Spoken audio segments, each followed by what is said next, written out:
छत्रपती शिवाजी महाराजांच्या शिवराज्याभिषेक दिनाच्या निमित्ताने देशातील आणि राज्यातील सर्व शेतकरी बांधवांना मनापासून सदिच्छा व्यक्त करतो. 16व्या शतकामध्ये छत्रपती शिवाजी महाराजांनी सॉइल आणि वॉटर कन्झर्वेशन मध्ये जे काम केलं ते खऱ्या अर्थानं अत्यंत अभिमानास्पद आहे. शिवाजी महाराजांच्या कालखंडामध्ये कधीही शेतकऱ्यांनी आत्महत्या केली नाही. शिवाजी महाराजांच्या काळामध्ये शेतकऱ्यांना कसण्यासाठी सुपीक जमिनी होत्या. आज जर आपण पाहतो म्हटलं तर देशात माननीय मोदींजी म्हणजे भारतीय जनता पार्टीचं सरकार आहे आणि राज्यामध्ये महायुतीचं सरकार आहे. आजही जर आपण पाहतो म्हटलं तर ग्रामीण भागामध्ये यवतमाळ डिस्ट्रिक्ट मधल्या मोठ्या पाण्याचा दुष्काळ आहे आणि शेतकऱ्यांना कसण्यासाठी उत्तम आणि समृद्ध शेती नाही आहे. ही अवस्था सध्याच्या या सरकारनं केलेली आहे.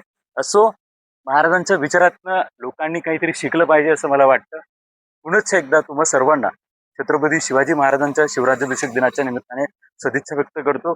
पण ज्या प्रिमायसेस मध्ये रिसेंटली मी उभा आहे हे शिवाजी महाराजांचं स्मारक आहे आणि आपण हे पाहू शकता मेंटेनन्स. हे बघा आहे हे यवतमाळ नगरपालिकेचं मेंटेनन्स आहे. इकडे पण पहा. कुणाला दोषारोप हे काय माझा अधिकार नाहीये, पण महाराजांचा राज्याभिषेक दिन आहे आणि जेव्हा शिवाजी महाराजांचा राज्याभिषेक दिन आहे तर हे मेंटेनन्स आहे महाराजांच्या स्मारक परिसराचं. मायबाप मला काय कुणाला दोष नाही द्यायचा. हे हे हे हे हे मेंटेनन्स आहे महाराजांच्या स्मारक परिसराचं. या परिसराचे नगरसेवक कोण आहेत याची मला काही कल्पना नाही.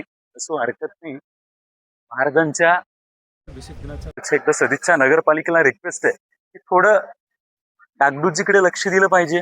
एवढ्या मोठ्या कुंड्यांमध्ये लावलेले झाडं वाळले हो. माहिती शपथ सांगायलो किती पैसा खर्च करता, किती लुबाडता लोकांना. टॅक्स कलेक्शन वरती नगरपालिका चालते. निव्वळ बनवण्याचं काम सध्या करताय. असो, पुढेच एकदा ही सर्व लोक मराठा सेवा संघ व समकक्षाची लोक महाराजांना अभिवादन करण्यासाठी या ठिकाणी आलेली आहेत. गुजरात राज्य